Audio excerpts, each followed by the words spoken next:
проблема-то в том, что все смотрят в сторону войны, а в России-то нарастает проблема разрушения внутренней экономики. Она становится убыточной.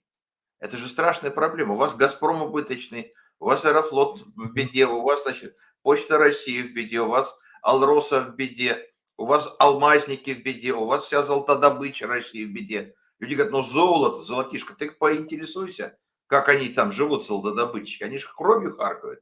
Продажа золота запрещена, они сейчас бегают Да. на карачках перед ЦБ, просят, чтобы ЦБ покупал золото, а ЦБ, может, и покупает, но по низкой цене золотодобытчики находятся в панике. То есть выстраивается целая очередь. Я уж не говорю там про ЖКХ, про лифты, про аварийное жилье. Это все я даже не трогаю. Про трамваи, которые почему-то Да. вдруг разваливаются на ходу и убивают людей. Это же все одна и та же страна.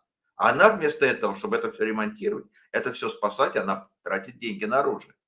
И это значит, что проблемы нарастают, они не решаются. И накапливается вот этот клубок черных лебедей. А нефтяной экспорт, это, знаете, зона проблем. Я прям так с интересом наблюдаю последние дни, как там так вот одни за другим начинают накапливаться такие черные лебеди, что мама не горюй. Просто с интересом смотришь, потому что, смотрите, вышел только новый отчет, значит, Международного энергетического агентства, где они говорят, ой, а тут выясняется, что у нас будет профицит баланса нефтяного в мире. То есть у нас будет нефти больше, чем нужно, на 8 миллионов баррелей. И куда мы девать будем ту нефть, не ясно, значит, цена будет падать. Прогноз на будущий год появился вообще такой невероятный для Минфина. Значит, если он сбудется, я не знаю, что Силанов будет делать, значит, 55 избыток нефти, потому что ОПЕК не контролирует весь рынок. Все говорят, да, нам арабы помогут. Я, сколько мне пишут, арабы, друзья, нам выручат, помогут. Это люди в России в это свято верят. ОПЕК контролирует половину мирового рынка, а вторая половина к нему отношения не имеет. И там все время что-то находят. Вот у нас сейчас идет ожидание, что пойдет большой поток нефти из Гаяны. Мало кто знает, где это вообще находится, поинтересуйтесь на карте. Но есть такая страна рядышком с Венесуэлой, у нее тоже, знаете, с нефтью хорошо. Она сейчас там начинает выходить на мировой рынок с большими предложениями. Поэтому, значит, цена нефти может упасть.